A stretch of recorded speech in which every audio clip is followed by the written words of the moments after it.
Hey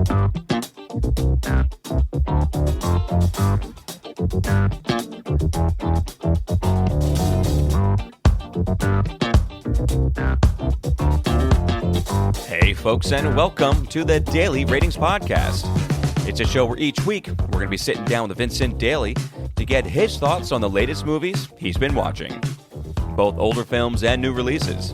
And don't worry, there's no spoilers. Vince will give a brief review of the movie, share some thoughts, and of course, then rate the film. The daily ratings are always fair, honest, and most importantly, they're consistent. On today's show, Vince will be rating and reviewing. We have from 1953, The Wages of Fear, directed by Henry Georges Clouzot. We then have 1977, Sorcerer by William Friedkin. We have Ryan Coogler's Fruitvale Station from 2013. And finally, newly released, now in theaters, we have Sinners, also directed by Ryan Coogler. So let's get Mr. Vincent Daly in here, hear what he has to say, and stay tuned, folks, and enjoy the show.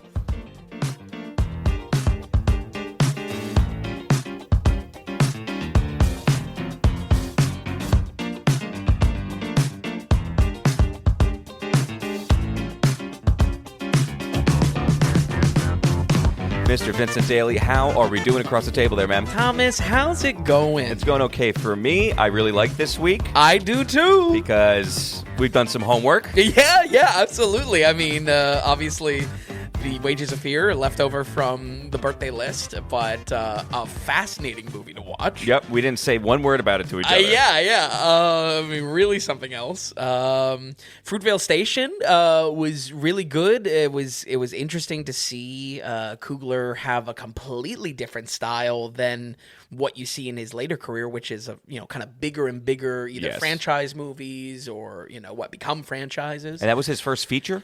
Yeah, first feature. And right out of the gate, directing and writing as well. Yeah. So, and of course, I mean, it would not be a week where everyone is shouting, the movies are saved, if it wouldn't be for Sinners. Everyone's talking about I'm perplexed. biggest IP, biggest, new movie IP. Yeah, I really would like to get your stamp on that. The news around Sinners is, it's almost aggravating at this point. The amount of news around it, the controversies that are starting up. And just, I want to know, is it that good? Is it as good as everybody is saying? Right, because I'm not so sure. I'm scratching my head over the whole Sinners thing. Yeah. And then, I mean, Wages of Fear, which you were not kind of privy to. Yeah, no, I wasn't aware of it. Also, more so, my enjoyment of Sorcerer was just kind of as a movie of William Friedkin, not really connected to anything else. But diving down that rabbit hole of researching of what this connects to with Wages of Fear, and then it relating to the book as well. Really fascinating stuff. I mean, definitely my most enjoyment this week. Okay. And then, of course, we have reviewed Sorcerer, but it's not on the podcast yet. And both of us are just like, we got to talk about Sorcerer. Oh, yeah. It's been a darling of mine for a little while now. Yeah, I mean, the fact that I might have covered Sorcerer and then not Wages of Fear, or vice versa, as we were talking about on your birthday episode, let me tell you, these two films were lifted both. They both were lifted up by watching them together. Good. And that makes sense, too. Yeah. Okay, so any other opening notes? Anything you got to get off your chest? I was really scratching for an alternative title. I think this is Cash is King. It's the alternative title, but it doesn't really work. It doesn't really work. It doesn't really work for this week. I'm telling you, for Sinners, it kind of works. But does it though? It's Sinners, Wages, and Sorcerer. Cash is King is good, but I don't know. How about high wages? High wages. Anyway, okay, all right. Let's jump back to 1953. Livable wages. This movie is called The Wages of Fear, and it is based off of a novel of the same name. Yes, I think the novel came out somewhere close to this. I think it came out 1950 on the dot. Okay, right. So let me just pull up some notes here. Okay, so 1953. It's a total French film. Yeah, but I mean, as you've seen in the movie, I mean, juggles a lot of languages, like 4 different languages in this. Is it that many? Oh yeah, they do French, Italian, English, and Spanish. Really interesting. They do? Oh yeah. Really? See, I'm reading subtitles. Yeah, right, Our two main guys are French anyway. You know what I mean? So it's just they could be speaking anything. I don't know. Just trying to keep up with the words. Overall, it is a French movie, though. Yes. Wages of Fear. I think I'll just toss it to you. Let's get a base of what this film is. We can get into it and really kind of get in the weeds of the story, how we liked it before getting on the Sorcerer. And I don't know if you want to pair these two up a little bit, however you want to take it. I'm along for the ride. Them, but yeah, I mean, there's going to be overlap, especially in the just talking about the film because. I mean, despite what William Friedkin said, that's been the most fascinating rabbit hole because he is very outspoken about the connection of Sorcerer to Wages of Fear and saying that there is no connection. Oh, that's adorable. Which is like, he's off his rocker. Yeah, literally adorable. Yeah. But, Tom, I have you completely to thank for finding this because I probably wouldn't have connected the dots to our next film probably before it was too late in whatever week I decided to throw Sorcerer into, maybe for a Friedkin study or something like that. Yeah, literally, yeah. It's also connected the dots on our director a bit for me. H.G. Clouseau, I think it's pronounced, has two movies that have been on my list for quite some time. 1955's Diabolique, which is right after this, apparently a really early psychological horror. Okay. And 1964's Inferno, which is apparently just like a really tense drama, kind of similar psychological spins to it. What stood out for me the most was how he is an early example of a writer-director combo and what that can do on screen. I certainly thought the visual language of this film was a lot stronger than its script, but you can really feel how every ounce of this is pointed towards the one theme here. The Wages of Fear is a stressful thriller, and that's as much about of a trucking movie as it is about what man will do for a buck in desperation, and just like Sorcerer, pulls its inspiration from the French novel of the same name. In a South American oil town, four not-so-strangers languish for days on end, waiting for a chance to earn a paycheck while the villagers are stifled by the black gold that keeps them afloat. The setting feels a little Western at times, honestly. I was really surprised by it. Maybe even a little apocalyptic as well, just how dire things are. But this village offers nothing to the people but fevers, bugs, and disease. And the only illness that is chronic, however, is hunger. We follow Mr. Joe, Bimba, Mario, and Luigi. You heard me right. Yep. Miyamoto, you got some explaining to do. I mean, was he watching Wages of Fear and playing Pac-Man at the same time to make Super Mario Brothers? I don't know. But one of the many questions after watching this film. They are trapped in this town needing money for a literal ticket to anywhere out of here, but little do they know how much sweat they will have to put in for a paycheck. Much like we'll talk about in our next film, the oil company hires them to deliver a truckload of volatile nitroglycerin across 300 miles, where the only thing certain is an explosive fireball if they slip up even once. I think my first part I want to start with Wages is just the tone. It's hard to say because it is so bleak and it is so like a disparaging look at this village. But the tone of the movie was a bit hard to pin down from time to time, mainly on some kind of jokey bits that came through. You can tell from my description and you watching the film, Tom, this is much dirtier than any 50s movie we've covered. Yeah, this has some grit to it. Yeah. This has some definitely grit to it. Absolutely. And of course, story-wise is incredibly dark, especially concerning this kind of like oils company's abuse of the town. On the other hand, though, there was a surprising amount of upbeat notes kind of weaved in here throughout the film, not limited to kind of the occasional slapstick joke that just threw me for a loop. There are a couple scenes that illustrate this, mainly kind of the bromance between Mario and Mr. Joe. They have a whistling contest when they first meet. There's also an outright comedic scene where they're splashed by a Jeep driving by and get like mud on themselves. I don't know. I was actually laughing at these moments, wow, and I don't know if like I was either meant to take them as like outright comedic or maybe like a little sad in tone. What are your thoughts there? I don't know on how to read that. I don't know if I ever thought of it as lighthearted or a comedy of any sort. Yeah, I just kind of saw it as 1953, maybe. True. You know what I mean? It's just a little hokey. Exactly. Yeah. True.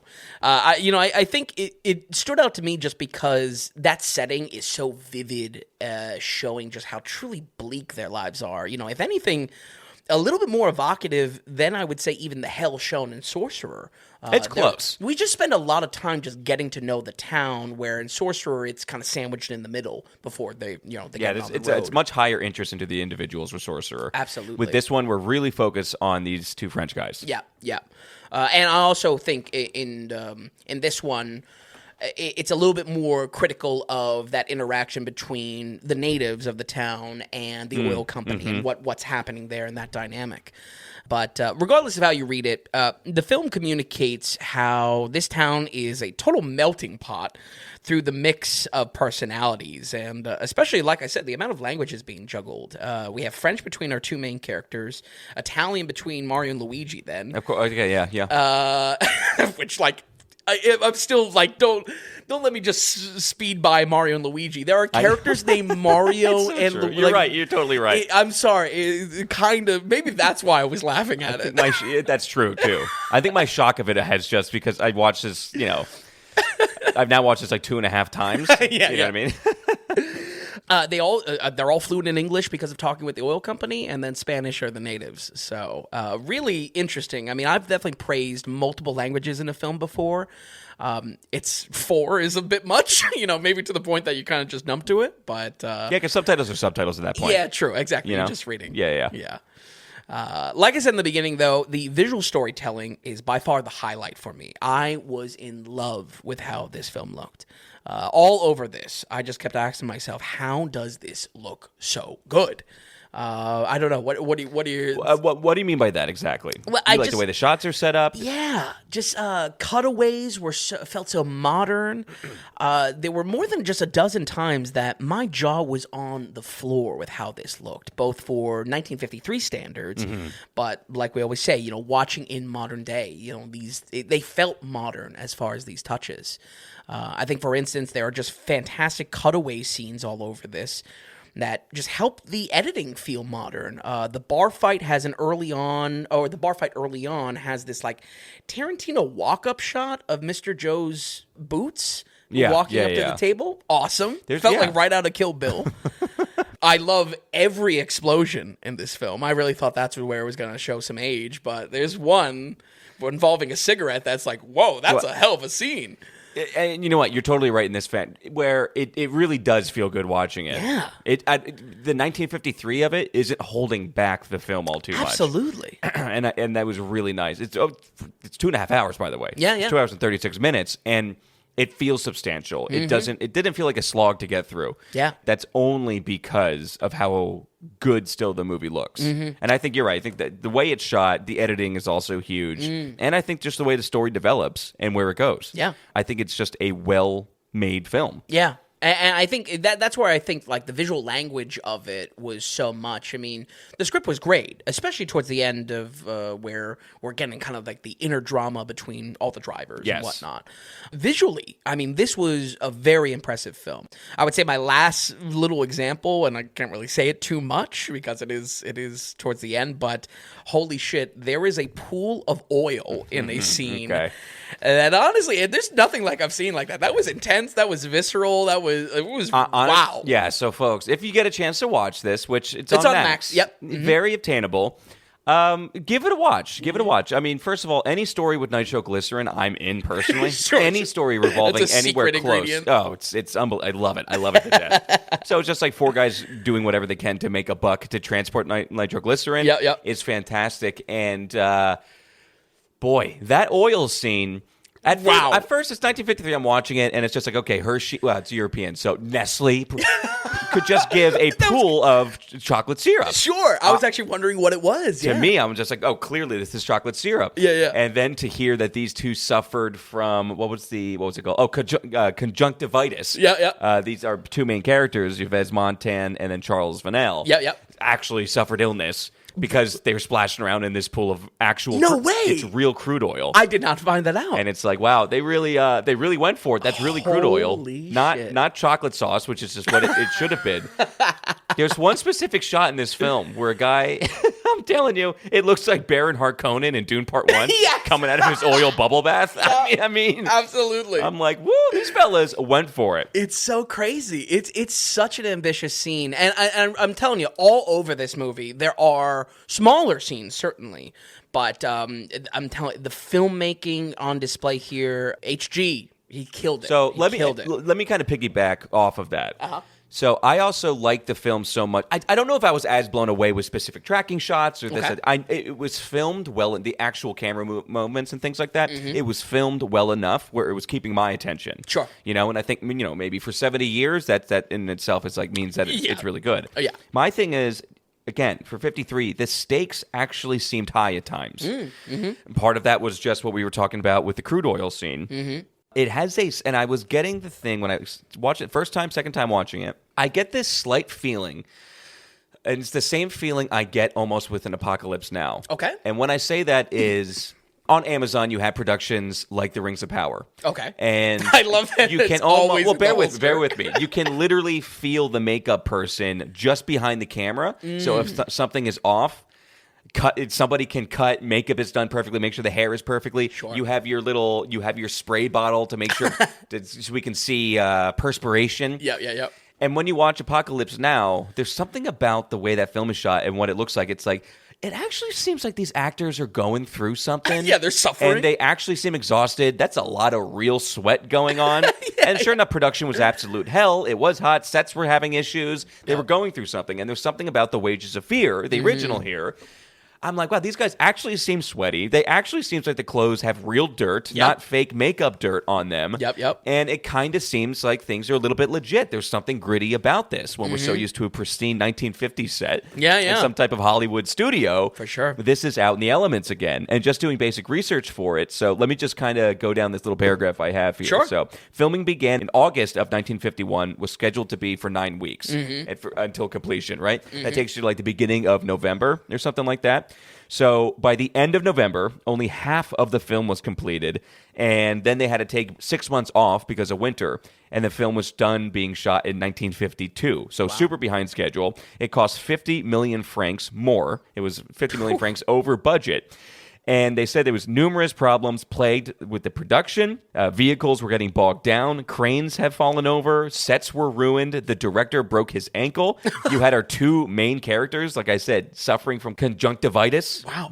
And for some reason it comes across through the film. Yeah. That something gritty is going on here. These boys are actually getting a little dirty. Yeah, absolutely. And it had a realness to it that I really appreciated. Yeah. And it added to the overall experience. Your blown awayness, that was kind of where I was coming from. Sure. The feel of the movie and that tinge of stakes actually seem high. They're getting that across really well. It's what kept me going. Yeah. Sorry, that was a long tangent, but that's, it's all about just, wow, how did this perform 70 years later? And we're both feeling good about it. Yeah, absolutely. And I think a lot of that just comes through in, again, just the visuals of the film specifically, just selling the stress on these actors and whatnot, what they're deciding to focus on. The cinematographer, I believe it's Armand Triard. He works with Clouzot on all of his major projects, and I just honestly cannot wait to cover more of the two of them. They always say kind of French cinema prior to the 60s, that's a golden time. I think this might have been the first glimpse into something like that, because I thought this was an excessively good-looking movie. Word. Sadly, very sadly, because I was really loving this, I think all of this praise is up to a certain point. Once the trucking starts, the meat of the story, you will painfully and slowly peel off the Band-Aid to realize the pacing of how slow these trucks are going to move for the remaining hour and a half. Oh, okay. All right. Maybe we're on different levels here. Yeah, I think compared to Sorcerer, the action itself of the second half of this story, though still had problem solving, interesting watching them side by side. Like I said, I think it enriched both because you basically kind of see slightly different environments and more specifically different challenges that they come across in trucking. And this idea of trucking nitroglycerin, it's just real slow. The driving real slow. And on roads that don't necessarily sell the lethality of this idea. You know, I get it. They don't want to blow up, but it was a little bit pulling teeth at times in the second half. I don't think it helps how some of the roads, again, kind of kill the lethality of the very premise itself. While Sorcerer is an impossible jungle to navigate with barely any actual roads, instead we get this kind of like shoddy pipeline road that barely sells the challenge here and of this journey. And I don't know. I mean, it just kind of looked like a spaghetti western. It kind of looked like Afghanistan or something like that. I don't know where they filmed the actual... I think it was the south of France. Interesting. They were going to film in Spain, and then the main actor, Yves Montand, refused to film in Spain because of the fascist dictator, apparently at the time. So then they were just like, all right, we'll just go to south of France, I guess. So they were in south of France. I listen. This pipeline road, though, it didn't look like South America. It didn't look like South America. That road was nicer than some of the roads in PA. I swear to God. Those Keystone potholes. Yeah. I mean, I guess I hear what you're saying. I feel like the stakes weren't about the road. It was about the blockages on the road almost. Yeah, the different challenges they come across. Correct. Yeah. And I don't know. I really didn't have an issue with it, whether it be the bridge or you had the mud pool, you had the odd just like washboard part of the road, maybe the least favorite part. Yeah. The big rock. I liked the explanation of that was also just like, oh, okay. Well, okay. It was just, you could tell that the writing was one thing and the lethality of the idea was one thing, and then it just didn't connect with the actual, what we're seeing on screen. I didn't hate it. I probably second half of the movie I liked better than the first half. Really? Yeah, okay. I did. Let me tell you this. Let me bring it to Sorcerer a little bit. Okay. Sorcerer are on such jungle roads at times. I'm like, there's no way I would hit that. You have nitroglycerin in the back of these trucks. Yeah. Come on, actually. It's like, no way this is happening. Maybe just give me smooth. Yeah, give me those weird pipeline roads, which, by the way, is what it's supposed to be technically. Oh, in the original story. Well, in both films, I think. Yeah, I mean, I don't know. It's a gas thing. They got to get it. Yeah, true. Regardless, they're getting it to a facility. For the I guess company. where you were a little bored with film number 1 here, I was side eyeing maybe film number 2 in the second half. Yeah, interesting. Yeah. Well, I think one other thing that I just want to bring up as far as these straight roads, the interior shots of the cab inside the car. Yeah. Are the only in-studio work that we get as well, where otherwise it's a lot of wonderful set work. Exterior shots. Yeah. And I think just these I guess in 53 it would be impossible to get that audio of, even if you built a rig in front of the truck, this loud-ass old truck. Yeah. How would you get the audio inside the cab? I just think they're so stable and they're so clearly different than the harsh exteriors. It looks too clean. Yeah, it just kind of robs the trucking scenes of what should be action, just all through and through. You wanted more Jason Bourne shaky cam. Yeah, I guess so. That's what you were looking for. I was looking at 53. I was just like, you can just pick that thing up. I like this movie a lot, though. I might have even loved it just because I was able to appreciate the bones of this story even more. I just don't know where this lands on a score. I'm very torn on this Oh, one. really? Yeah, I was... so nothing shouted at you when the film was done? I mean, in some ways, if anything shouts at me, I think this would be considered a must-watch, and I probably will watch this again to cement my feelings on it at some point. The bottom line here is that this is not your average 1950s movie, and I think its filmmaking will show you that scene after scene. But at the same time, I just don't see myself recommending this over Sorcerer to someone simply for how the actual trucking, problem-solving, and action kind of operates within the story, within the movie. Instead, I think I would just really recommend watching this exactly in the context of how I saw it. Check it out only after our next film to appreciate the story even more. With that said, we're going to go ahead and give The Wages of Fear, 1953, a 78. Okay, a 78%. Okay. Great movie. That's a very good score. Oh, yeah. And we'll see what Sorcerer lands at because, it's been rated. It's been rated. I'm excited to see it's a little adjustment. I'm excited to see what this adjustment is. Yeah. I think what it all comes... Okay, 78% is a very good score, though. Yes. And so just people at home, whether you're new to the podcast or not, 78, and especially when you get in the high 70s, these are very good films. That's what we always say. It's a very good film. It's a very good film. Yeah. Once when you get into the 80s, it's like something special with us. We're not giving away mid-80s, certainly 90. We don't give away 90s almost ever. Sure. Just so people know, just because, I've gone down that for a bit on the podcast. Absolutely. So Absolutely. I think for this old a film, 78% is great.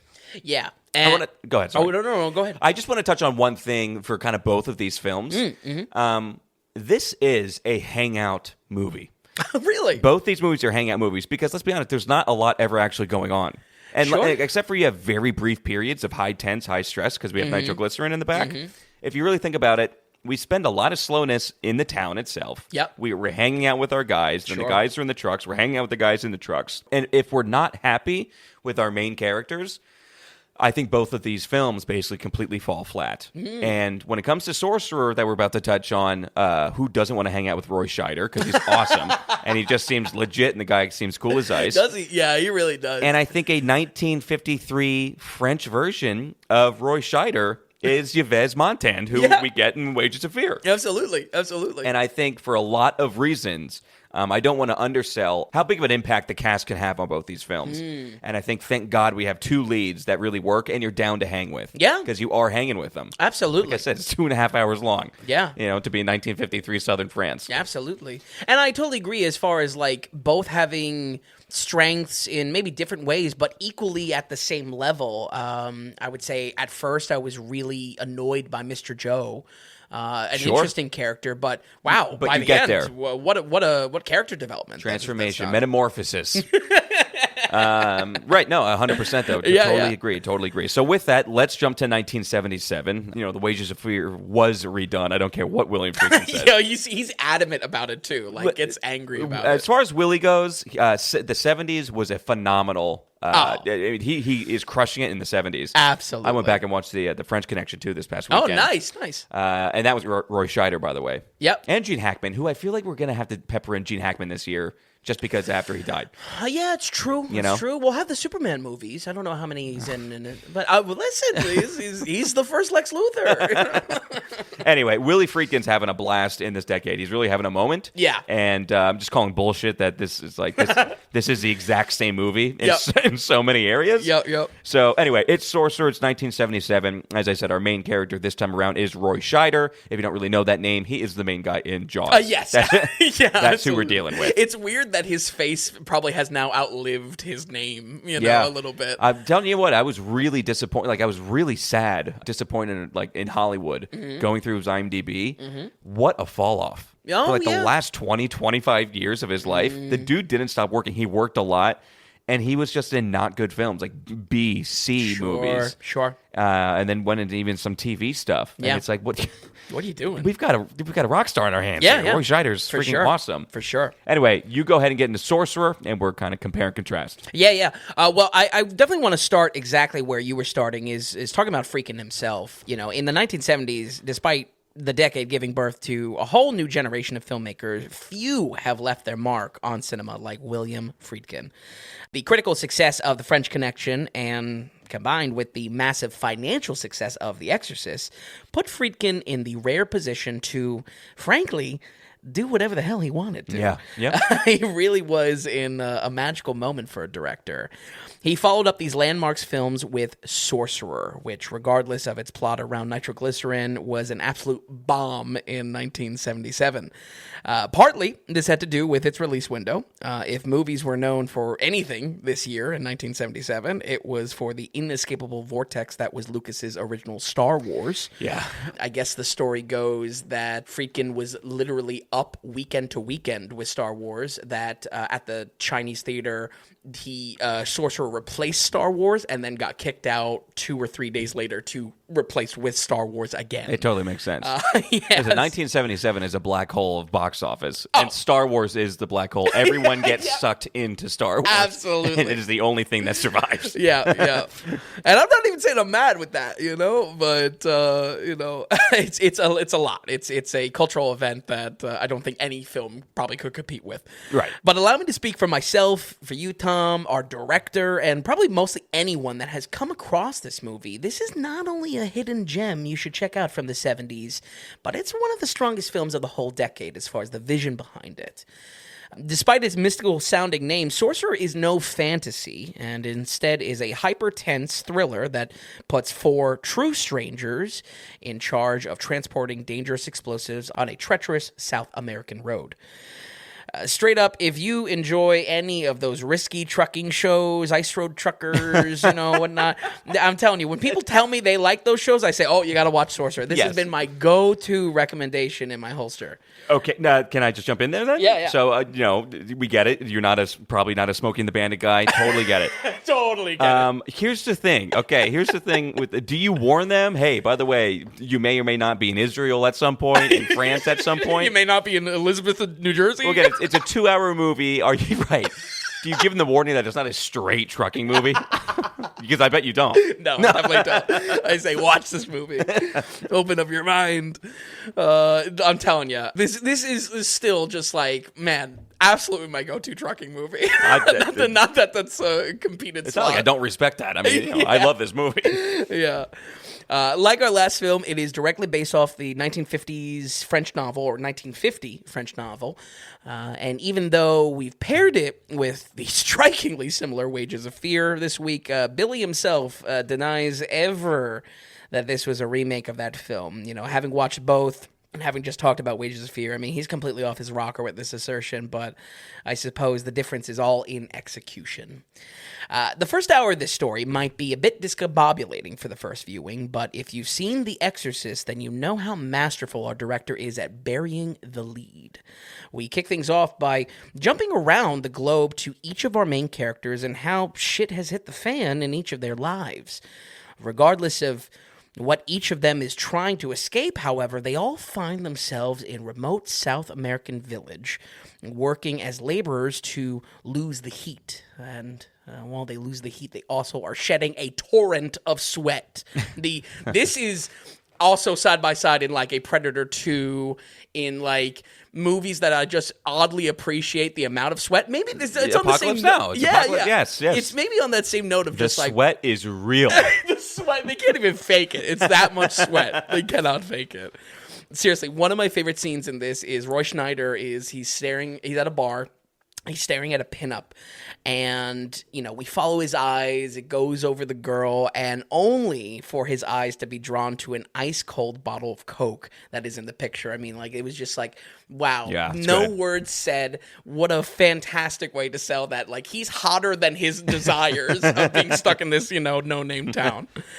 Amidst big oil and political unrest, they are all pulled into a nightmarish trucking job, transporting unstable dynamite over 200 miles this time, but of deep jungle, in hopes for a ticket out of this hellhole. In research for this review, there was really no shortage of our director speaking about this movie and how it grew quickly from a secondary project to what he considered his favorite work. And that really surprised me alone. I always kind of find it interesting what directors find to be their favorite work, or I'm not so surprised by this. Pompous over. Well, we've talked about boy. Del Toro being a little bit pompous. Friedkin kind of falls into that as well. He's a little pompous. That's what they do. They always pick the one that you never do, and it's just like, wow, what makes him say? It's like Peter Jackson saying his favorite movie is The Two Towers. Just shut up. Just shut up. You're wrong. I will say, you look at Friedkin's work, and I get how much he's done in the movies and everything, and The Exorcist and whatever. This movie looks like an absolute bastard, and yet so much fun to shoot. Oh, yeah. Like, you can see this is a cool movie. Absolutely. And just so, I don't know. Really cool is the word. I mean, this is kind of a scary environment. This is I don't know. Watching our characters, you're on the edge of your seat, even though they're not necessarily like communicating the stakes moment to moment. Right. There's just so much there that the intensity of this idea is just played out on screen. It is a dirty film all the way around. The people are extremely dirty. The town is dirty. The trucks are dirty. The job is dirty. And yet our main people, there's no hero in this. Yeah. We have all great characters. Oh, for sure. If not just straight bad characters. Yeah. No one really is unscathed in the film, and there's just a griminess to it. And that's just the 70s filmmaking. It's phenomenal. Honestly, it's phenomenal. Yeah, this comes out to 77. This is, I would say that's safe to say that there's it's a byproduct, or at least influenced by some of the tone in film in the decade. I really found a lot of interest in the differences between these two films. Actually, the differences in title is a great example that Friedkin is kind of making his own way with this story. In the original, the literal wages these characters are after kind of has an implied cynicism around how desperate they are and what they'll do for a buck, like I said. That's for sure at play in this film, no doubt about it. But while you might assume it's simply named after the truck they fix up, that's called Sorcerer, in a series of interviews from 1990, Friedkin talks about the title referring to the dark and unknowable force that pulls men into the jungle. This subtle shift in theming makes this nightmare feel more like purgatory for our characters. Oh, 100%, yes. And especially how it relates to the shady origins each one is shown to have. These 4 little stories were shown before the movie gets into it. Again, a little discombobulating when you first watch it on your first time. There's still something going to be paid off with it. Stay with it, because not only are you going to get paid off with this, crazy trucking premise, but on top of that as well, the jungle itself, the setting, it's a little bit more vicious to these 4 characters specifically. We're a little bit more lasered in, rather a theme of man's kind of, abuse of other man type of stuff, which I think absolutely great in Wages of Fear. Here, it's what works for me is because I'm connected to these characters a little bit more directly, because I've seen what they've been through, and I now see what hell they're going through. As for my personal relationship with this movie, I only discovered this because of its soundtrack, done by the brilliant early German electronica Tangerine Dream. Their synth prog style, it might sound a bit too space age. You hear this come on, and it's just like, what's going on here? It works. I know I like it, but I could see it kind of being off-putting. But as soon as the tense atmosphere of the second half kicks in, it becomes one of the most interesting choices in the film. Back when, I want to say maybe like 2016, 2017, I was hunting down movies with Tangerine Dream that they did the soundtrack for. And I really have this film to thank for introducing me to Michael Mann. Without watching Sorcerer, I would have never found the group doing soundtracks for The Keep from Michael Mann, my personal favorite, Thief, with James Caan. And this movie really helped the group have some mainstream success in the 80s. They are also connected to much bigger names, mainly some Tom Cruise projects. Tangerine Dream did the soundtrack for Risky Business, and yet again, I have a chance to mention what we covered recently, Legend, from Ridley Scott. Blew past me, that's right. Yeah. We did cover Legend, didn't we? I've not forgotten Legend yet. I'm still working on the dark fantasy special. We're running out of titles. But Tangerine Dream, just doing the soundtrack here, I mean, it's just one of those things where first viewing, first experience with this, it kind of takes you back in a bad way.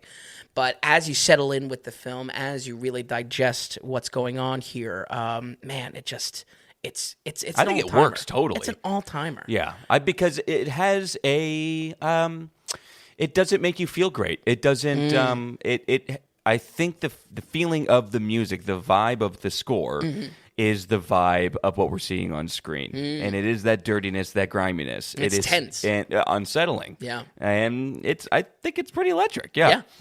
I also like just... It really kicks up. I've listened to this soundtrack on its own just so many times that it's hard to spot it when it's in, or hard to remember where it is in the film. I like that the soundtrack becomes kind of more pronounced towards when they're first getting these trucks in shape, and it's kind of just like, we got a job to do. Let's get it done. And it's a driven soundtrack. So, why I love this film though. and just put it in such high regard is truly how tense all of this is. The story only amplifies how harsh the setting is shown in Wages of Fear, and does so much more with what matters most, the trucking. Roy Schneider sells every ounce of stress in this performance through his iconic 1,000-yard stare and a nose that would make Mount Rushmore jealous. Hey, us big nose guys got to stick together.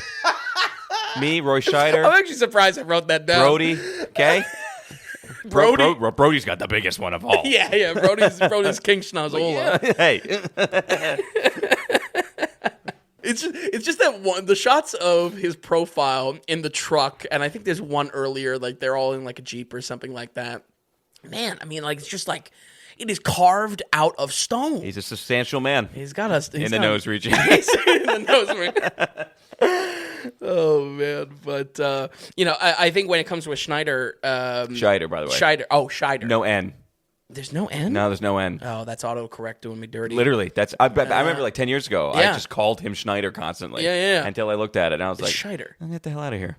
Maybe that's why he ran out of work.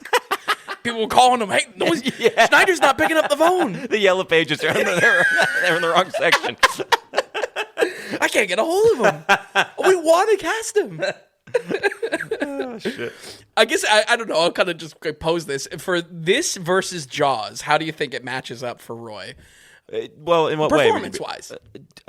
They're both fantastic. Sure, I'm not denying that. I'm not personal fave, just even just on the gut. I don't like this question. I would like to say this. I would like to say Sorcerer. Yeah, I think that's where I'm at too. I'm telling you right now. You know the 2001 Space Odyssey, like not redo the prequel. No, the sequel. Yes. The 2001 Space Odyssey. 2010. Exactly, Yeah. correct. Always hard to refer to in just like conversation because it's like we're now past 2010. Right, and also no one likes that movie or cares about that movie. Yeah. I kind of didn't mind that movie because he's the lead in it. Oh, true. This dude has star power. Yeah. Which is why the way he went away, that's what I'm saying. It broke my heart a little bit going through his IMDb. Yeah. It's like, Roy, you know what I mean? If I had the money in the 90s, I'd put together a project for you. Yeah. But I love him in Sorcerer. But that being said, I love him with everything he's in. Yeah, it's true. It's true. But that same kind of 1,000-yard stare, what he sells of the stress of this, He could be intense. Absolutely. And I think all over this film where Wages, I didn't mind the script, but it was a lot of talking. It was a lot of getting to know the characters, and I think that pays off with, like, Mr. Joe. Perfect example of, like, that character has a real good evolution.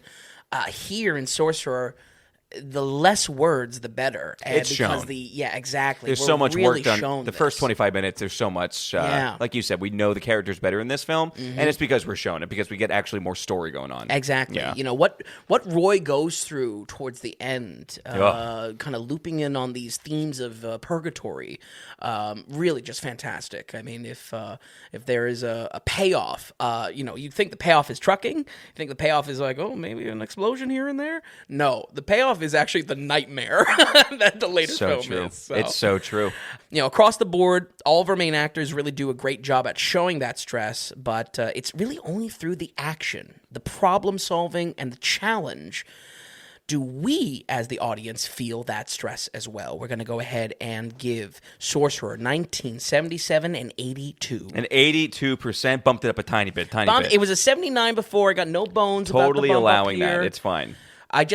For me, I know I liked Wages of Fear at that level. I shouldn't say I know, because I was really, really all over the place with Wages of Fear, but I needed to kind of illustrate. You needed the separation more. Absolutely. Yeah, and both good scores. 82% is a very good score. Yeah. I mean, it goes in the honorable mentions on our site. Absolutely. As far as the must-watches kind of go. What is, by the way, great explosions in this one as well. Oh, yeah. Both, really good explosions. Yep. What name do you really like better?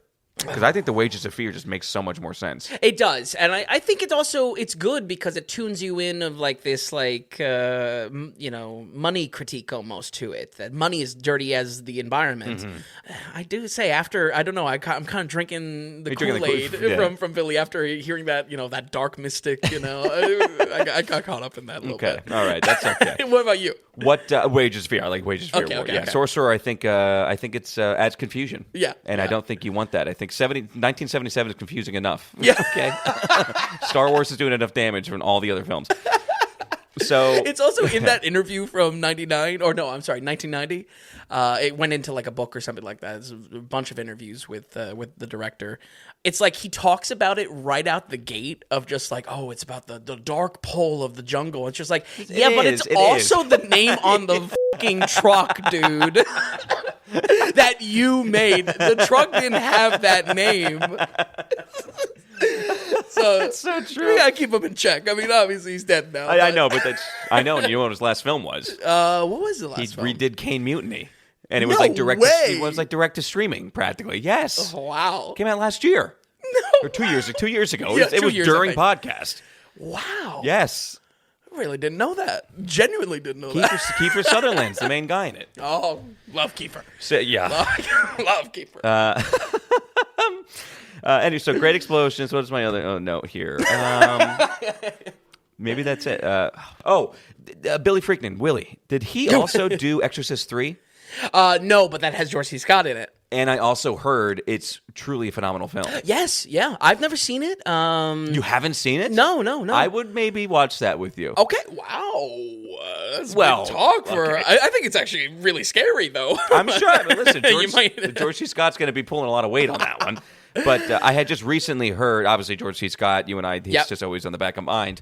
Right. And it shocked me to hear, like, actually, it's quite positive reviews of Exorcist 3 and excited me to see that it didn't just completely take a shit after Friedkin's first film. Absolutely. Yeah, I think why I stayed away from it is, I mean, you go back to our Horror First special. You look at any horror franchise, it's a hard dip off after that. But The Exorcist 3 is always like, they always say that it's really top tier stuff. And it's George. And it's George. Okay, well, I hope we didn't bore people. Oh, not at all. Okay. I love that conversation. 45 minutes on the exact same story. Sorry. But I mean, I really want our listeners to watch it. Absolutely. And like write in, produce Absolutely. Or get 2 cents on it. I don't know if we're overly giddy. I personally don't think that we are. But okay, let's jump to 2013 though for really the director of the hour for this week, which is Ryan Coogler. Mm-hmm. And I was like, is this a first feature film in the beginning of this? Just because 2013, I just for some reason thought he was working a little bit more. The man made a name for himself very quickly. Very quickly. And this was part of that, admittedly. It seemed like a very intense film. I have to say, there is the theme of the week as I was putting the movies on the site. Okay. It's just like this is a lot of death this week. Actually, if you think about it, a lot of death. It is the death week. So Fruitvale Station, I had not heard it before. So digging into it, everything was just kind of surprising to me. I didn't know anything about it. Okay. Again, it seems very intense. I don't know how many laughs were in this one. But take us back to 2013 with a young Ryan Coogler in Fruitvale Station. Well, I really didn't have any expectations going into this one other than it being Coogler's first film. You said you heard it was very good. Yeah, I did hear it was very good, but it wasn't like I was, I don't know. I didn't know how it was going to be formatted. I didn't know how the film was actually going to feel. Looking ahead, this might have been good to say for a director's first special, but honestly, this just felt so different to his other projects stylistically that I honestly don't have many regrets. This does, however, kick off the working partnership he has with Michael B. Jordan, something that continues till today with our new release this week. And let me start by saying, if you enjoyed Jordan's acting at all, possibly even the more dramatic leanings of the Creed trilogy, I would definitely recommend this simply on the fact that nearly all of this story is squarely on his shoulders. Fruitvale Station is a biographical drama around Oscar Grant and the events of his 2009 run-in with police brutality. The story is told from Oscar's eyes, showing what should have been a normal day for him, giving us insight to who he was, flaws and all. While this isn't Michael B. Jordan's breakout role, it is for sure his first dramatic lead role, where prior to this, he's only really done rounds of TV show guest spots. I guess technically his breakout film was Red Tails. I mean, who the hell remembers? Oh my God, Red Tails. Yeah. Speaking of George Lucas, I mean, the only person that remembers Red Tails is George Lucas's wallet. I mean, I had like almost like a a moment. I almost had a stroke when I read the title. I was like, oh yeah, that is a movie. You know? Once they tried to make that a big deal when it came out. Yeah. Jordan brings a surprising amount of depth to this, though, showing how someone can be charming and deserve a fulfilled life, but still be prone to the occasional self-sabotage and systemic pitfalls. On New Year's Eve, we see the many loose ends of Grant's life bottlenecked towards one fate, something that this 22-year-old boy never saw coming, nor even remotely deserved. I think if I would have seen this back in 2013, I would have been a lot more excited about some of the stylistic touches here. Oh, okay. That our director brings to really an otherwise biographical account. There are some nice touches as far as this could have been just told in a documentary. I don't know. I feel like I've been using docudrama, and I don't like that word at all. But it is a drama more than it is a documentary. I don't know. I feel like that's just been finding its way to reviews. And I just hate that word, docudrama. What? For the heavy use of phones and texting in the plot, Coogler uses something similar to kind of like a House of Cards style to present it on screen, something that I've always appreciated, and the challenge of having cell phones in a story. What surprised me, though, was just how close this felt to like an early Sean Baker project, especially compared to Starlit, where the nuances in the story are just found in the small, mundane moments scene to scene, the small interactions between characters. We're not getting a lot of backstory. We might be thrown into an argument that gives a little bit more perspective than normal, but the storytelling around Grant's life really comes from the mundane.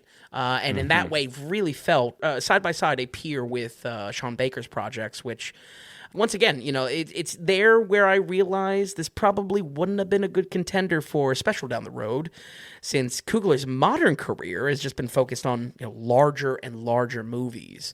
I think Sinners is probably the first thing in a while that I say, wow, okay, he's now, you know, really breaking out on his own, not attached to franchise. I mean, maybe Sinners with the success is going to become its own franchise. Right. Well, the big thing with Sinners, too, is he has a deal where after 25 years, he fully owns it. That's the big... I remember seeing buzz around this. It's a big talk of the town, stupid stuff that I don't even want to get into. Oh, okay. Because it's just a bunch of... It's just like Hollywood blowhards just talking about creating drama where there doesn't need to be drama. But it is that more so thing of just like, he clearly is here to stay, and he's kind of becoming a powerhouse now. Absolutely. Beyond acting performances, though, I don't have too much to say with this one. I think Octavia Spencer was pretty decent. I enjoyed some of the one-off performances for how natural he felt, but really, it is all on Michael B. Jordan. Yeah, he's the guy. Yeah. Young or not, I feel like Jordan is very informed in this portrayal. The ending credits show, obviously, some of the real-world comparisons to what the story is adapting. While conceptually this was pretty simple, especially in the goal of just trying to tell Oscar Grant's story hour to hour, you know, as almost presenting it as plain as possible, I would still say it's worth a watch. I would say it's worth a watch if you don't know the story.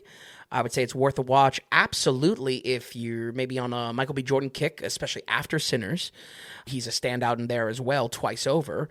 And I would say, maybe most of all, if you are looking to see the start of a collaboration between Coogler and Michael B. Jordan that is over 10 years running strong and is probably going nowhere, we're going to go ahead and give Fruitvale Station 2013 a 67. 67%. You know, with Coogler, I feel like he's really hit or miss with you. Or there's always things you can maybe appreciate, and then things that really kind of go off the rails at times.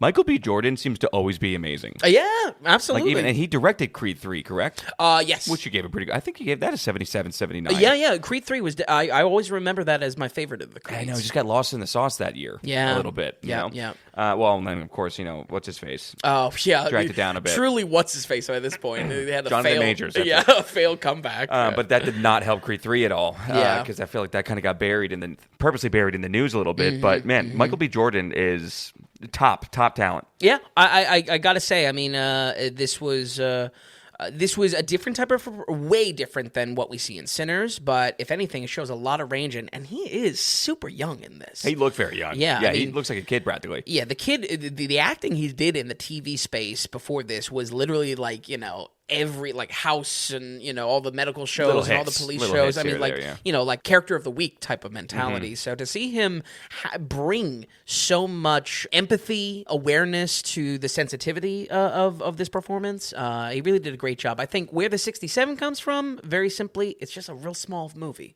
I can't say. It's true. That didn't even stick out to me. But you're right. You were kind of. It's not a slight to the film. It's just that it's very small. It's an hour and 25 minutes. It's really just trying to tell. I mean, because it's one day. Yep. The movie, right? Yeah. Okay. All right. Very interesting. Cool though. Okay. So Ryan Coogler's first film, 67%, Fruitvale Station. Check it out if you're interested.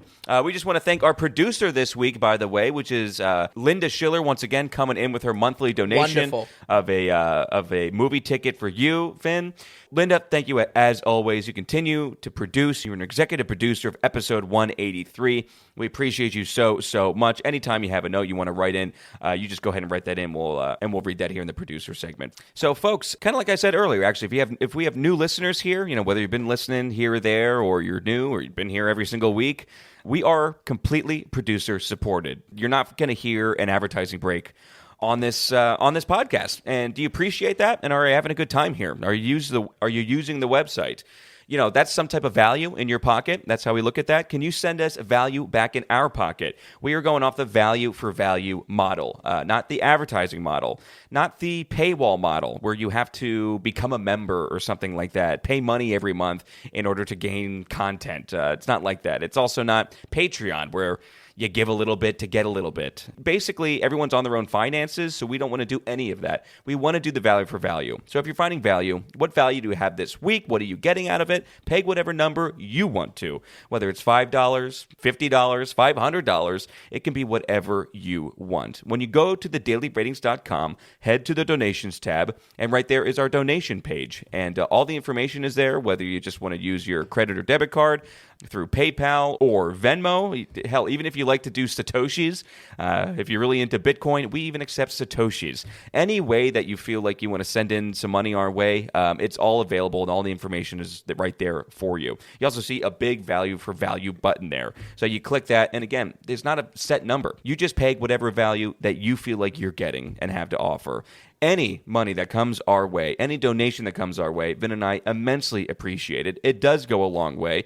We're a slim company here. We don't have a lot of overhead, but things still do cost money, not to mention all of the movies that need to get watched. So any little bit that comes our way that you guys produce with is huge. It makes the world of a difference. And when you send in a donation, as I said, you're an actual legitimate producer of the Daily Ratings. Just like in Hollywood, when you financially support a project, you're a producer of the project, and that's what we're doing here. So when you donate, when you become a producer, send in a note along with your donation. This note can be questions, comments, critiques, ask us anything, say anything, any conversation that you want to have or add to a conversation we've already had. You watch Sorcerer and love it, write in about it, send in a donation. Basically what we'll do right here on the producer segment, we're going to read your note. We'll address it. We'll talk about it. When you're a producer, we want to bring you into the conversation because that's what being a producer is all about. Yeah, what's your favorite trucking movie? Hey, there you go. That's a good one. Everyone's got one. What's your trucking movie you have in the holster? Good compilation. Yeah, it's a good special idea if we got a week. But seriously, all the producers who have produced, and we hope many will in the future, that's how we're doing it. You're not going to hear ads. If you're a big podcast listener, you know how annoying podcast advertising has become, and we don't want any part in it. So again, head to thedailyratings.com and go to the donations tab. All right, Vin, with that, let's head on into the theaters. We're with Ryan Coogler once again. I don't know what the buzz is about. This is doing... It's a rated R, vampire-ish kind of film. It takes place, it's just like the setting of it, the time period of this. It had almost made $50 million this past weekend. It was a $90 million budget. No one expected it to do this well. And people are like semi-freaking out about not only the success, but also the quality of this film. And I don't want to be that guy. I know I love to be the hater. I love, you know what I mean? I don't like to hate just to hate. Usually there is some type of crumb of something in there. But I'm not sure. And I didn't watch it. I'm not going to hate right off the bat. But you're also not the demographic as far as like vampire movies. That is for sure. Yeah. But there's some familiar faces in here that I quite like. I have a lot of respect for Michael B. Jordan. Sure. But what's her face? She's Haley great. Steinfeld. Yes. Gorgeous. And Jack O'Connell, who we covered in Start Up the other week, is in this. Oh my God. He plays the Irish. That's crazy that I did not connect the dots on that. I know. I know. Yeah, you're like, So, I read your mind. Right. So anyway, I got no issue with what's going on here. I just have all the issue with I'm not buying it. I'm just not buying it. But then again, what do I know as Minecraft has taken store, now Sinners, it's clear I should shut my mouth and, this is the classic thing of just just shut my mic off. This is a classic thing of just like, we always talk about elevator pitches. If we had a chance to talk to big Hollywood execs, we would not. We would not be successful. That would be the most foolish shit I could possibly be. I mean, I feel at times I've got the pulse. Shit. I can feel the pulse. I'm in the sludge of all this news every week in Hollywood. Oh, it's so true. Right, you're in it. Tell you, I'm as clueless as the guy on the side corner. I just with me or the guy down at the edge of the bar. Right. I really don't know. Right, doesn't matter. This is what's great about you're just another panhandler on the Hollywood Walk exactly. of Fame. I'm replaceable in all this whole project. You can't take the Vin Daily out of the daily ratings. You might. But me, listen, I gotta retire eventually. Listen, if Vin fires me tomorrow, folks, something ever happens to me, listen, Matt D's taking over my spot. Okay, he's the new co-host. Oh man. Anyway, Sinners. Don't know much about it. I'm dying to hear. I'm starving over here. Have at it, Vin. Tell us about Sinners. Well, if you follow movie industry news, man, you will just no doubt have come across the buzz for Ryan Coogler's and Michael B. Jordan's reuniting for this project. It shows in the box office. Makes me very happy to see this have success, both as an original story and really not connected to a franchise, especially when looking back at Coogler's career, it really was at the hip of a lot of these franchises. I mean, granted, he steps away from some, but the best thing about this is that it's not connected to a franchise, and it was a really fun movie. But I have to be very upfront when I say that this would have hit 10 times harder if the trailer never gave away the twist. That twist being a whole goddamn genre. I saw this right on opening night. I was torn all weekend on what I wanted to focus on for my review, but it seems like everyone, even down to your introduction, Tom, everyone is just talking about this movie, including the marketing itself, and fine with spoiling that Sinners is one stylish vampire movie. Sinners is a southern gangster horror movie around voodoo, hoodoo, and an insatiable thirst for blood. Music is used in the story as world building around powerful individuals that can pierce the veil of reality with their song. Few cultures have even understood this ability, let alone how to tap into it. But once this gateway is open, the song will reach out unpredictably to forces unknown. We center our story on the Smokestack Twins, former Chicago gangsters coming back to their home in the 1930s Jim Crow South, in order to make some cash opening up a juke joint. While their homecoming has brought reunions both pleasant and otherwise, the two quickly gather as many hands as possible to create a smash opening night for their new club that they'll never forget. Blues is just one in the long line of powerful music able to tap into this magic, so when the twins' little cousin Sammy starts singing songs from his heart, it draws in the only guest that needs an invitation to get in. This movie absolutely led with its strongest aspect. Even though everyone is buzzing about the vampire side of the story, and I'll get to that in just a moment, I think this was a really solid gangster flick for the first half. Oh, okay. That, frankly, I was kind of sad to see take a back seat. Okay. What decade are we in exactly? 1930, for sure. 30, okay. Yeah. Getting the gang together for this first night is a fun, snappy first act that is just paced wonderfully. Almost paced flawlessly in introducing us to a wide cast of characters. Two standouts for me were Delroy Lindo and Haley Steinfeld, two of my favorite supporting performances, but like I said for the last review, if this sequence is about anything, it is about letting Michael B. Jordan shine, and in this case twice over, because he plays two characters. So it's just like, when one's not enough, If you get 2, I guess. I mean, maybe we'll get 3. The next step, Creed 4 should be him on him. That would be awesome. That sounds like a Rocky plot. It sounds like Robo-Rocky or something. Honestly, I am still a little undecided if Jordan playing dual roles feels unnecessary or not. I don't really like this gimmick coming back. We've had a lot of it this year. But mostly, in Sinners specifically, it just feels a little heavy-handed considering the two of them are color coordinated. The reckless brother wears red, the strategic brother wears blue. It's just a bit too spelled out, is all. Can you even say that their names, correct me if I'm wrong, one is Smoke and the other is Stack? Bingo. Cool. Again, I like the gangster side of this. Now he's making eyes. Here, I find it... It's supposed to be like an Al Capone, heyday of gangster. Not like, Goodfellas mafioso. I'm sure, and I would hope that if it's in that time period, it's fine. I more so might find this more insulting than other people. Not so much just names, but the movie. Oh, interesting. This is my, I hit this era of music hard. Oh, yeah. And like blues and southern blues and people and whatever. And I don't know how I would feel about this at all. The music choices, the labeling of... Because Smokestack is like Smokestack Lightning. This is of course. We're going for. Of course. It seems very mainstream, and I think I have just this... You're feeling a little... little hipster? No, I'm not hipster. I'm not insulted. But I like the blues first. You can't put blues in your movie. No, it's just like, don't fake us here. Don't act like, okay, do a little Google research and get a few names. Hey, look at this, like we put this song in the movie. I feel you. Anyway, I digress. You were kind of digging the two characters. So. Yes, I think this is all the good side. And again, this first act is just, man, it is excellent. As a single actor, I thought he was pretty great. It's just good to see him with some energy again after the Creed trilogy that was just...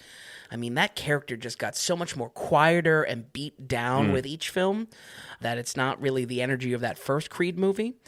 He just gets to be the full range of whatever you want out of a gangster. Smoke is reckless and charming, while Stack is strategic and cold.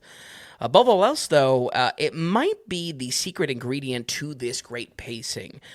These characters, these twins, are mostly in separate scenes. They're not always, and maybe not rarely, but they're not really meant to be on screen at the same time. So plot-wise, it's a great way to have your main star in two places at once without feeling like a detour in the story. I think really this is the secret ingredient to why this first act moves on at a clip. Really props to Coogler writing this one as well. Maybe you could workshop a new name for Back at the Ranch, but this is like Back at the Ranch twofold. There's something to it of just like nothing feels like a detour in this first act, and I think that's what the key to just let's get into it. When the horror starts to creep in, though, I really appreciated the spooky Southern twist to everything, but it was on the weaker side for me. This is where I kind of fall off with the film, where so much of this has been, one, in your face giving away the twist of it being vampires, but two, was definitely the weaker side of this for me. This was not where the originality of this idea came in place. Had no teeth. Nice. Was it cheeky? Does it get a little bit just like, this is cheeky? This is jokey? Just like overextending itself, the seriousness almost over. If anything, it leans on what we know as vampires as a crutch. There's very little done with the vampires. If anything, the vampires to come out of this very interesting mythos around songs piercing into kind of dimensions and time, and maybe that brings in someone that you don't want. What comes out of that riff is traditional ass vampires, like true blue vampires. There's no change to it. I thought music was going to play into it in some way. No, it's just vampires. The style here, and this I think really plays into maybe some of your initial distaste of what's going on here, what they're pulling from for inspiration. The style here is really blown out. It feels like it could have been based on a graphic novel. Also really, for some reason, it reminded me of two movies, but the style and how it's so blown out reminded me of The Quick and the Dead from back in the 90s. Remember The Quick and the Dead? I remember you talking about it. Yeah. It's in the same way that uses a Western and kind of makes it a little anime, a little bit cartoony. Same way. 1930s Southern gangster, but a little graphic novel-ish, a little cartoony in its way. And that's not necessarily bad. I like that style. It does also work like something from Stephen King, where the story hits a mix of style and simplicity. Setting up that powerful songs can breach this veil gives enough real estate for the writing to, frankly, pull whatever it wants out of its ass. It doesn't have to be vampires. It just so happens to be traditional vampires. There are a few areas that this is pushed too far, though, this style.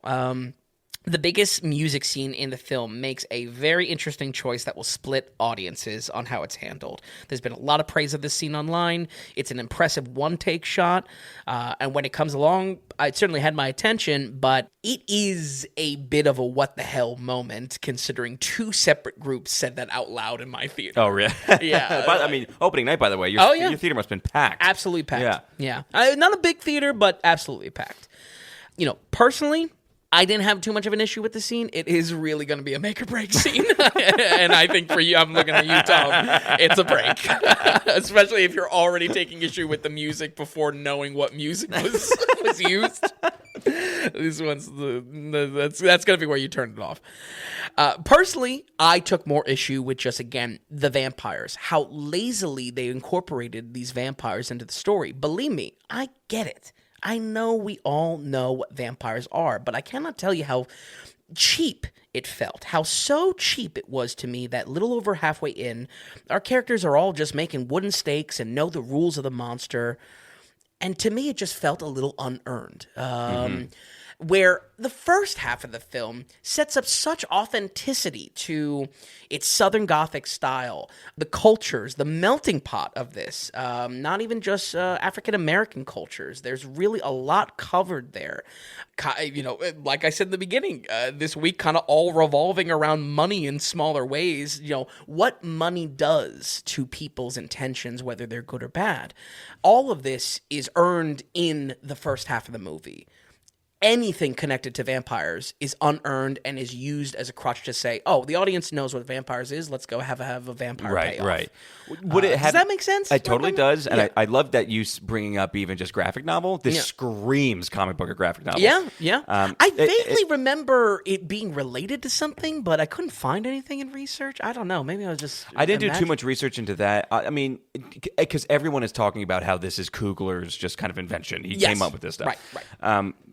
Do you think that, what if it wasn't spoiled for you? What if the trailer didn't spoil the entire kind of oh shit moment that now we're in a vampire movie? Right. It probably would have kicked a lot harder, but not the trailer giving away so much, you sitting there and expecting it. So by the time it happened, expecting certain people to turn. I mean, I talked about it on a previous episode of just like it gives away a lot of people that turn. And the shame of it is that only hurt it, and probably only hurt it even more to an extent. Yeah. Because it's one thing if you had some pretty bland, pretty basic vampires, Yep. to not be surprised by it even takes away even more. Oh, 100%. And but to your question, I think my observation here of the vampires being unearned, and again, I understand it's as simple as whatever. It's not simple for these 1930s characters. I think there's some, that's where it's unearned. A whole nother level of disappointment. Because, and then not only that could be a little electric where you could spend 20 minutes with everybody freaking out and trying to learn what the rules are to whatever just happened. Right. I know that's always been your thing when even with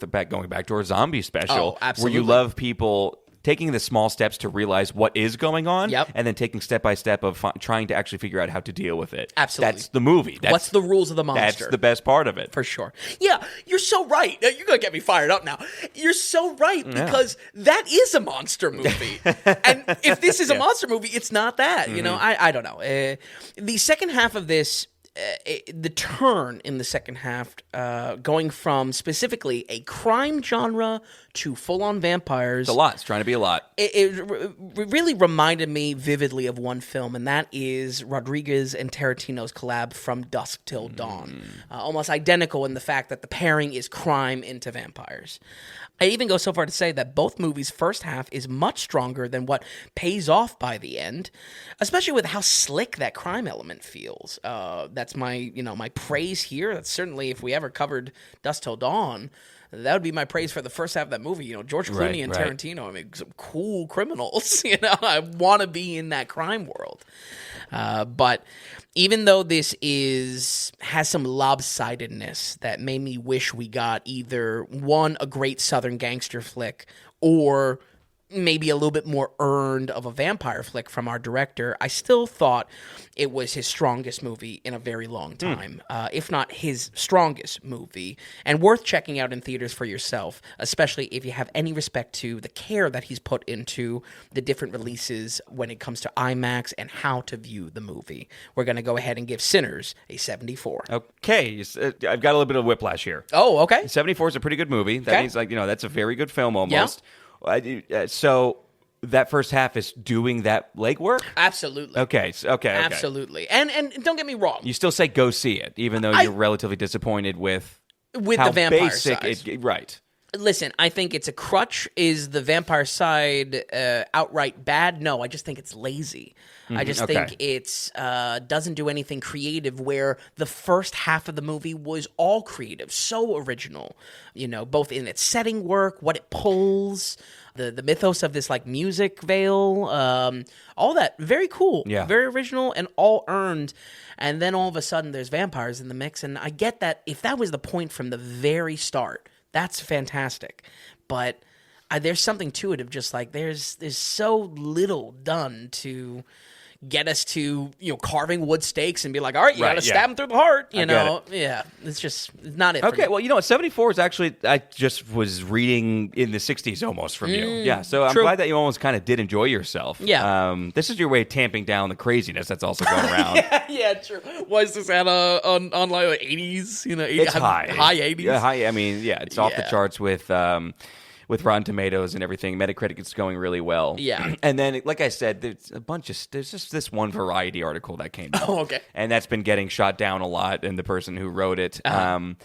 It's just the negatives and trying to bring it down a little bit and take from the film due to the fact that Ryan Coogler set up this deal of he's going to own it after 25 years. And is it real buzz? Is it fake buzz? Is it whatever? Is people trying to just tear down the studio format or the way studios do things? Very weird. Much bigger conversation. And then that's coming from the journalists as well. Much dumber conversation. And then I think there is an overwhelming group of people that I feel as though need to go above and beyond to sell it. And that's why I'm getting the feeling that it's being oversold too. Sure. You're getting marketed because too. we have defense now of it. Yeah. I don't know. Yeah. But again, that's just me being in the weeds on a daily and weekly basis. With and also not seeing the movie. With my newsfeed. Absolutely. Nothing like having strong opinions about a film you've never seen. Love it. Enjoy it. Well, hopefully I've been able to kind of clear up some of that fog. Oh, you waded through the waters. Exactly. Absolutely.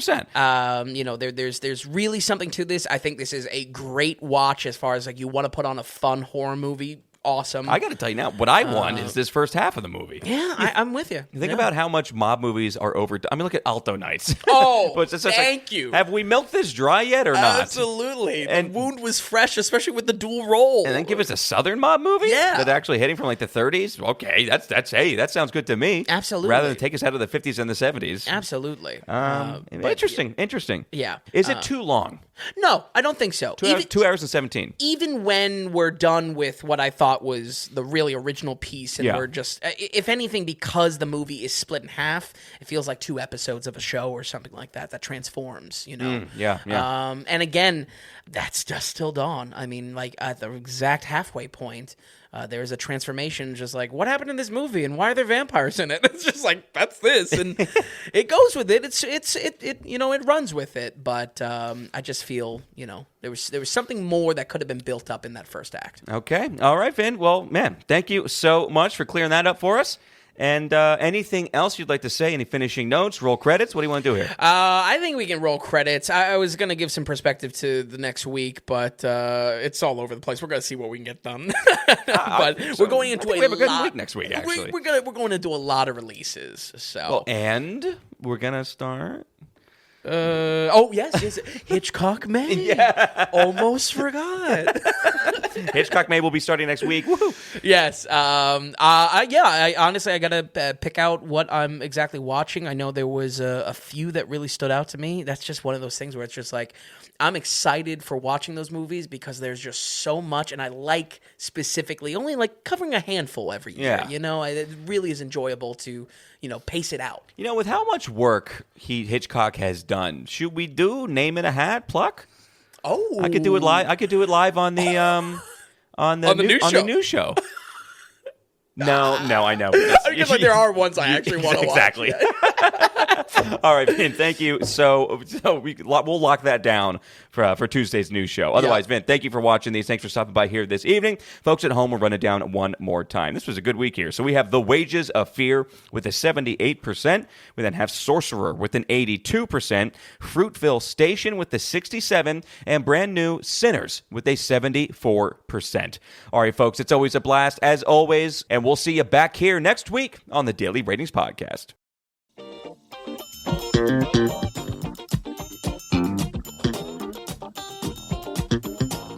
And hey, if you enjoyed the podcast, if you would, give us a good rating or get the word out and tell a friend about us. And just a reminder that the Daily Ratings is completely producer supported. We want to stay away from advertising, and we don't want to have any paywalls or tier structures or subscriptions. It's all just value for value. So, are you finding value in what we're doing here at the Daily Ratings? Then become a producer and donate whatever amount of value that is.